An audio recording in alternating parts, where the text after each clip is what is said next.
we need to talk about Donald Trump's first month in office. Well everyone, it has officially been just over 4 weeks since Donald Trump was sworn in as the 47th president. To absolutely no one's surprise, a lot has happened since then. There is no doubt that the Trump administration has already gotten a lot done. They're doing exactly what they said they were going to do. Whether you agree with it or not is a different story, but that's not what we're here to discuss right now. Since taking office, Trump has signed over 60 executive orders, the most in a president's first 100 days in over 40 years, and more are expected to be on the way soon. Regardless, today I'm going to do my absolute best to break down the most important things Trump and his team have done during the first month of his second term. From immigration to the economy to social issues to foreign policy and so much more, we're going to go through each area of interest to break down the changes that matter most to you and to the rest of the country. I recognize that this is probably impossible to do, but I'm going to do my best anyways. Without further ado, let's get right into it, beginning with Trump's changes to immigration.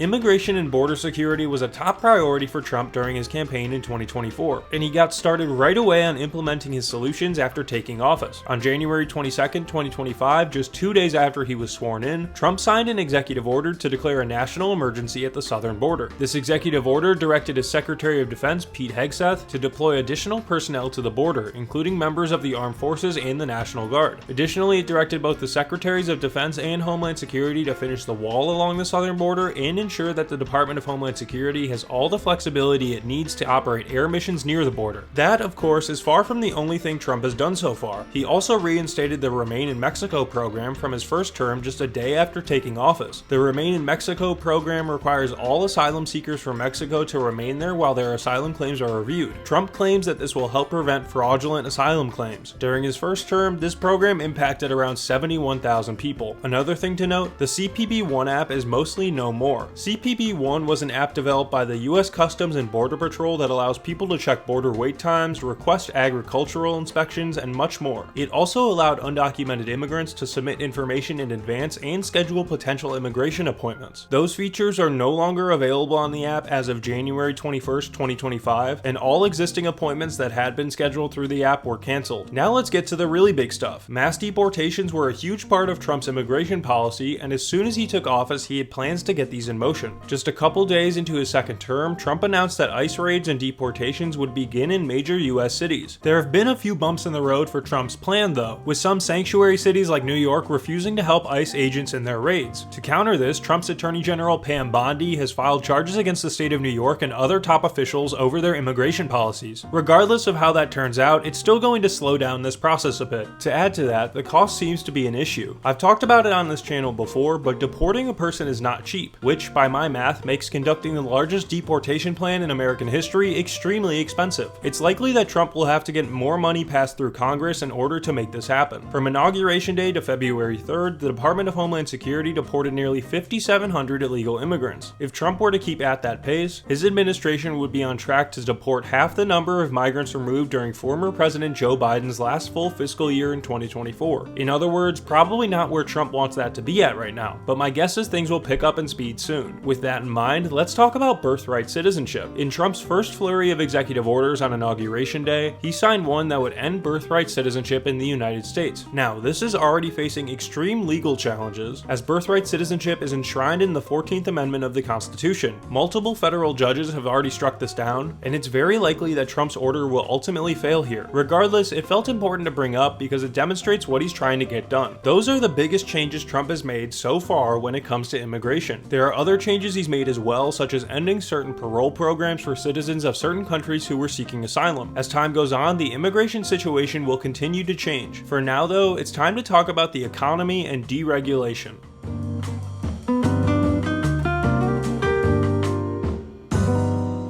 We're going to be spending a few minutes in this section as it's probably where the most significant changes have happened so far, so sit tight. I could probably do an entire video on Elon and DOGE in their own right, but I don't have time for that right now, so I'll do my best to sum it all up here. Before I even get into that though, let's dive into Trump's economic changes. There have been two main areas of focus for Trump related to the economy so far: tariffs and tax cuts. Let's get into that, beginning with tariffs. As Trump was campaigning for the 2024 election, he mentioned quite a bit that he was planning to implement tariffs on countries like Mexico, Canada, and China. China. Despite the fact that he said he was going to do that, many people didn't seem to believe him or really pay attention to what that meant, as evidenced by the number of people who were Googling about tariffs the day after the election. Regardless, Trump went ahead with his plan to implement tariffs on Mexico, Canada, and China soon after getting into office. On February 1st, Trump implemented 25% tariffs on all goods entering the United States from Mexico and Canada, as well as a separate 10% tariff on all energy imports from Canada. He claimed he was putting these in place due to illegal immigration, mainly from Mexico, as well as fentanyl coming across both borders. However, these tariffs on Mexico and Canada didn't last very long. Just a few days after the tariffs took effect, Trump announced that he was delaying the tariffs until March 1st following negotiations with Mexican President Claudia Sheinbaum and Canadian Prime Minister Justin Trudeau. Depending on how continued negotiations go, these tariffs could be pushed back indefinitely. We'll have to wait and see. As for China, the tariffs on their goods have officially taken effect. A 10% tariff on all goods imported from China was put in place, and China responded with tariffs on select US goods, which took effect on February 10th. However, those are far from the only countries that Trump has threatened tariffs with. He's also threatened the entire European Union with tariffs too, and has said that he will put in place a 25% tariff on all steel and aluminum entering the United States beginning in March, claiming that this will help boost domestic production. To top it all off, Trump announced that he would be implementing something called reciprocal tariffs. He referred to these as the quote-unquote big one in a Truth Social post, and they are pretty big, as they mean the US would pose the same levies on imported goods from a given country that the other country imposes on their US imports. However, it was also reported that this new tariff plan may be delayed until April 1st. If you can't tell, there's still a lot up in the air right now. That's enough tariff talk though. Let's move to tax cuts. On February 12th, House Republicans released a new resolution proposing a $4 trillion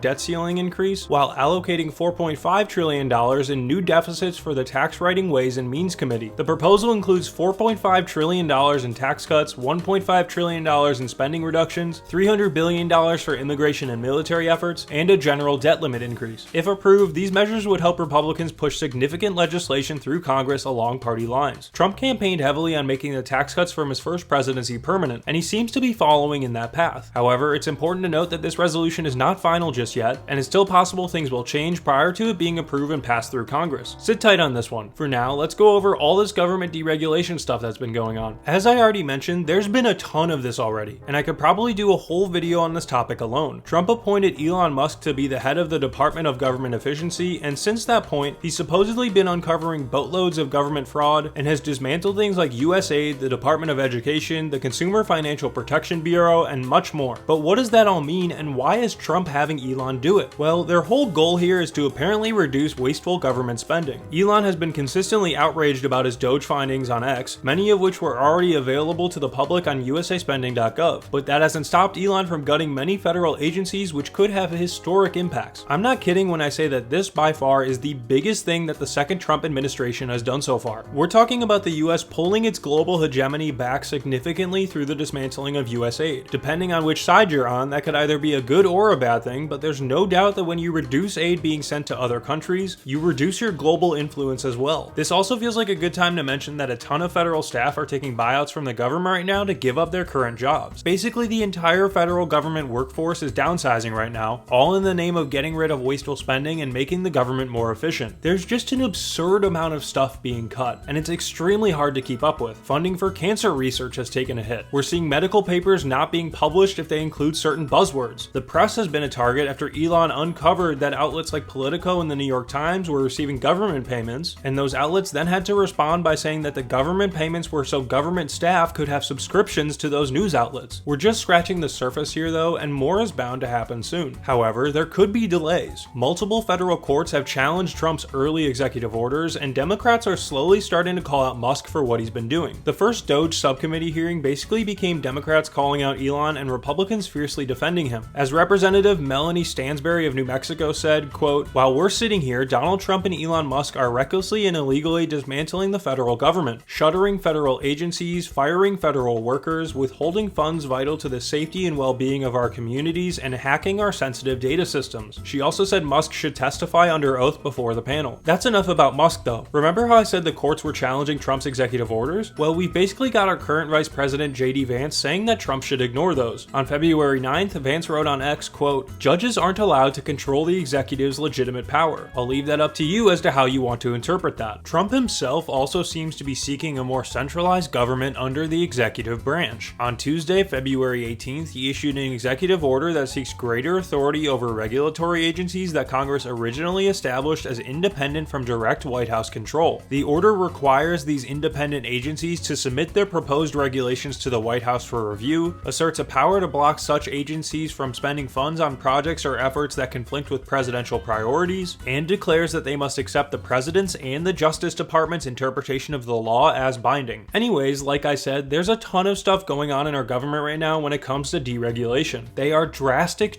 changes, and they're happening so quickly that it's legitimately difficult to keep up with. But guess what? There's plenty more to go over. So let's now move on to everyone's favorite topic, social policy.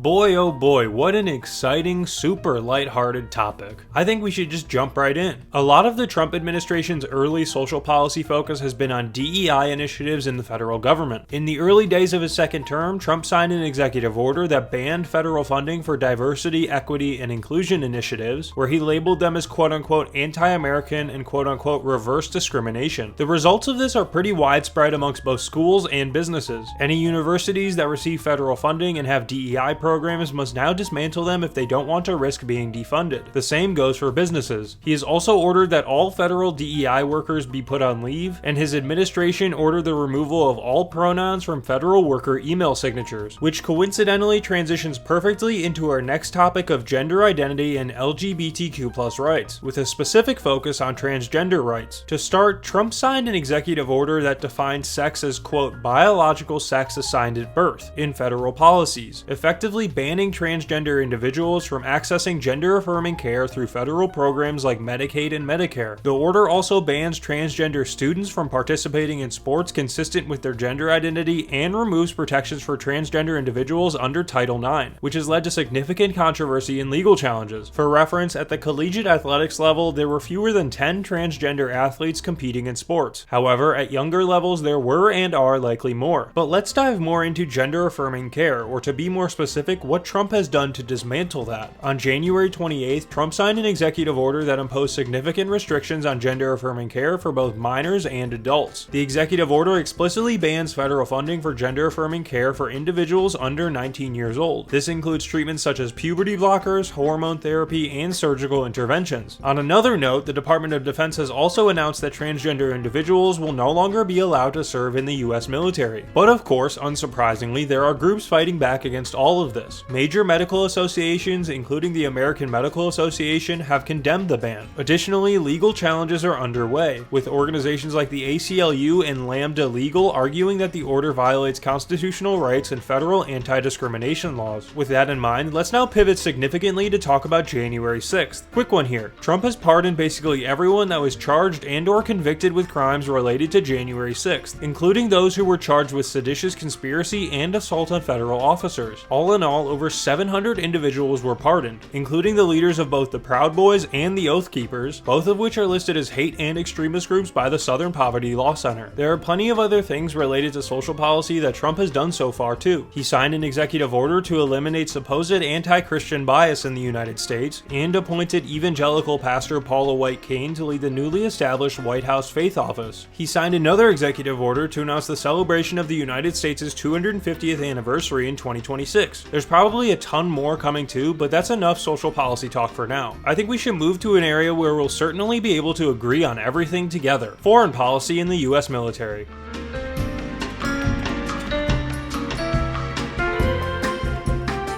Before we discuss any changes to US military policy, there are two obvious areas of focus that need to be discussed: Ukraine and Palestine. We're going to start with Ukraine, but first, let me quickly address Trump's antics with Greenland, the Panama Canal, and Canada. Trump has claimed that the United States wants to take control of all three of these, but I already did a video that goes pretty in depth about that. If you want to learn more, feel free to check that out. Oh, also, Trump is withdrawing the US from the Paris Climate Accords. I'm mentioning that here so I don't have to do it later. Anyways, let's talk about Ukraine. Trump previously said during his campaign that he'd be able to end the war between Ukraine and Russia on day one. Obviously, that didn't happen, but negotiations are ongoing. What does that look like right now? Early signs point to some not so great things for Ukraine, to say the least. On Wednesday, February 12th, Trump spoke to Russian leader Vladimir Putin directly on a phone call. According to Fox News, Ukrainian President Volodymyr Zelensky was not present on that phone call. However, Trump's Secretary of State Marco Rubio told reporters that if Russia seems serious about negotiations, both Ukraine and the rest of Europe will have a seat at the table. That's not all that happened on February 12th though. That same day, according to the Associated Press, Trump's newly confirmed Defense Secretary Pete Hegseth said that NATO membership for Ukraine was unrealistic and suggested Kiev should abandon hopes of winning all its territory back from Russia and instead prepare for a negotiated peace settlement to be backed up by international troops. In other words, Hegseth seems to be saying that Ukraine should prepare to permanently cede the territory it has lost to Russia. So yeah, that's where we are in the war between Russia and Ukraine right now. Zelensky has repeatedly said Ukraine will not accept a peace deal where it is not directly involved in negotiations. So we'll have to see if Trump and Rubio hold up their promise to save them a spot at the table. And actually, I've got a quick update as of recording this. In a February 19th post on Truth Social, Trump ranted quite a bit about Zelensky, calling him a dictator and saying that he has, quote, done a terrible job navigating Russia's invasion. He also claims Zelensky has no interest in ending the war because he wants to keep the quote-unquote gravy train going. These comments came a day after Zelensky told reporters he'd like the Trump team to be more truthful about the war and said Trump was living in a Russian-made disinformation space. Zelensky said this because on February 17th, Trump made a series of false claims, including saying that Ukraine, quote, never should have started the war, and that Zelensky has an approval rating of 4%. Earlier this February, polling in Ukraine showed that Zelensky had an approval rating of 57%. Additionally, this iteration of the war was started when Russia invaded Ukraine unprovoked in 2022. As of February 23rd, to counter Trump's claims about him being a dictator, Zelensky has now said that he will step down from his office if Ukraine is granted NATO membership. Of course, this is unlikely to happen given Russia's current position in negotiations and that granting Ukraine NATO membership could lead to a wider war in Europe, but you never know. On top of that, it's being reported that talks between the United States and Russia have included discussions on withdrawing US troops from NATO countries that joined NATO after 1990. These countries include the Czech Republic, Hungary, Poland, Estonia, Latvia, Lithuania, Slovakia, Slovenia, Romania, Bulgaria, Albania, Croatia, Montenegro, North Macedonia, Finland, and Sweden. There have also been rumors floating that the Trump administration is considering taking the United States out of NATO, but according to Newsweek, those rumors are unattributed. They were prompted by confirmed talks in Saudi Arabia between Russian and US officials, as well as JD Vance's comments at the Munich Security Conference, which I'll talk about in a couple of minutes. For now though, let's move to talking about Palestine and the Gaza Strip. To understand what's been going on here, we first need to get caught up on where things stand between Israel and Hamas. On January 15th, 2025, a hostage exchange and armistice deal was agreed to. It officially took effect on January 19th, with Palestinians being allowed to return to northern Gaza for the first time since fighting began. But of course, there were a few snags hit. That was largely because, seemingly out of nowhere on February 5th, Trump began to suggest that the United States would quote-unquote own Gaza. In a joint press conference at the White House with Israeli President Benjamin Netanyahu, Trump said, quote, "The US will take over the Gaza Strip. We'll own it. We have an opportunity to do something that could be phenomenal. The Riviera of the Middle East." Just after that, he suggested that Gaza's entire population should be relocated to other countries in the Middle East, specifically Egypt and Jordan. To be more specific, Trump said, quote, "We should go to other countries of interest with humanitarian hearts, and there are many of them that want to do this, and build various domains that will ultimately be occupied by the 1.8 million Palestinians living in Gaza, ending the death and destruction and, frankly, bad luck." United Nations officials soon came out to condemn Trump's idea, saying it amounts to ethnic cleansing. However, Trump continued to double down on his claims. These claims, along with Israel allegedly not upholding ceasefire term deals, led to Hamas threatening to withhold the release of more hostages. Israel then threatened to resume fighting in the Gaza Strip with Trump's support, which led to Hamas releasing a few Israeli hostages. Ultimately, the ceasefire deal between Israel and Hamas remains a shaky one, but it is still ongoing. With Trump's claims about the Gaza Strip though, it's kind of hard to say what will happen next. Before I talk about the US military, I want to briefly touch on the recent Munich Security Conference that took place. Trump was not present at this conference, but Vice President Vance was, and he gave a keynote speech at the event. Many attendees were hoping for a message of unification from the VP, but what they got instead was an attack on many European leaders. In the speech, Vance openly questioned whether Europe's current values warranted protection from the United States. Additionally, he claimed that Europe's biggest threat was not from Russia or China, but from the quote-unquote threat from within. He also repeatedly questioned whether the United States and Europe still had what he called a shared agenda. After his speech, Vance went on to meet with a leader from Germany's far-right AfD party, which led to harsh criticism from numerous European leaders. To be clear, that is the same AfD party that Elon Musk recently threw his support behind. That's enough Europe talk for now though. I mentioned the US military earlier, but there haven't actually been too many major changes to it, so you got clickbaited. But in all seriousness, here's a quick rundown on all the biggest things that have happened to it so far. For one, the military is welcoming back soldiers who refused refused vaccination for COVID-19. This comes with back pay, meaning that they'll be paid for their missed time. A bigger update is that Trump has apparently floated the idea of nuclear disarmament between the US, Russia, and China. It goes without saying that this would be a pretty huge deal, but how this would happen is pretty unclear. It might be something to keep an eye on in the future though. I know I just joked about this, but there was actually a pretty important change that happened as of recording this video. As of February 22nd, Trump has fired Air Force General C.Q. Brown, the head of the US Navy, Admiral Lisa Franchetti, and also removed the Judge Advocates General for the Army, Navy, and Air Force. The Pentagon was already bracing for mass firings of civilian staff, but these shakeups at the top have caused even greater upheaval. Trump has said that he is nominating former Lieutenant General Dan Kane to replace Brown. Finally, someone unrelated to the military but important for foreign policy, Tulsi Gabbard has been confirmed as the Director of National Intelligence. I thought that was important to throw in there. Okay, my goodness, this video is getting long, but we're almost done, so let's keep going.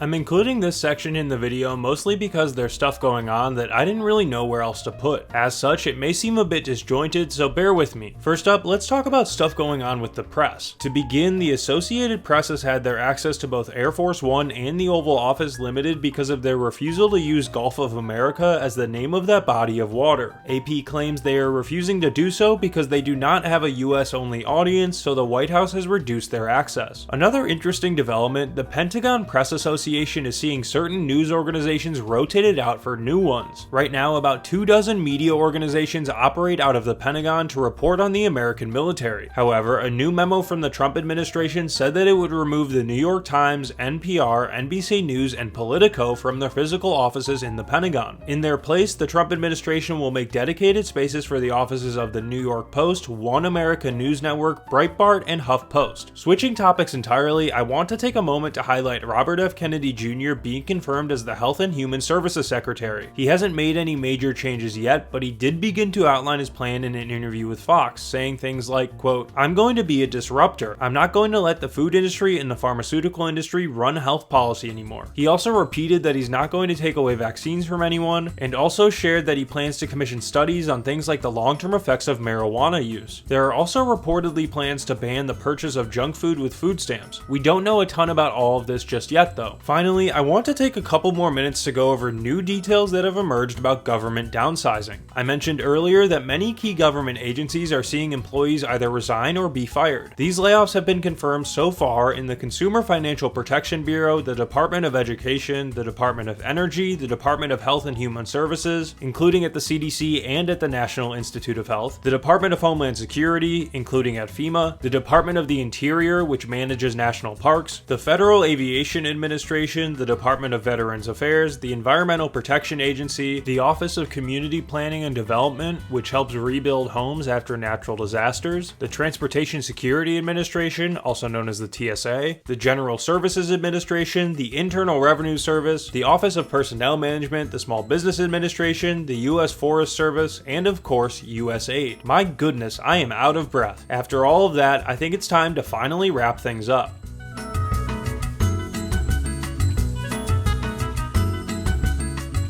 That was an insane amount of info to compress into a video that's just over 20 minutes long. As I mentioned at the beginning of this, it was a near impossible task to cover everything the Trump administration has done so far. If there's something big you think I should have included, please let me know in the comments down below. I promise it wasn't on purpose, my brain just hurts at this point from reading about all of this. Speaking of, if you'd like to check out any of my sources that I used for this video, they're linked in the description down below. I'd highly recommend doing so if you have the time, as they may shine some more light on anything I mentioned in this video. I'd also like to point out that this video was not meant as an opinion piece and exists purely for educational purposes. Of course, that doesn't mean I'm perfectly unbiased. Nobody is. Regardless, if you enjoyed it or learned something new, please feel free to like and subscribe. More videos coming soon. Thank you for watching and for your continued support. I really appreciate it. Hope I see you next time. Take care.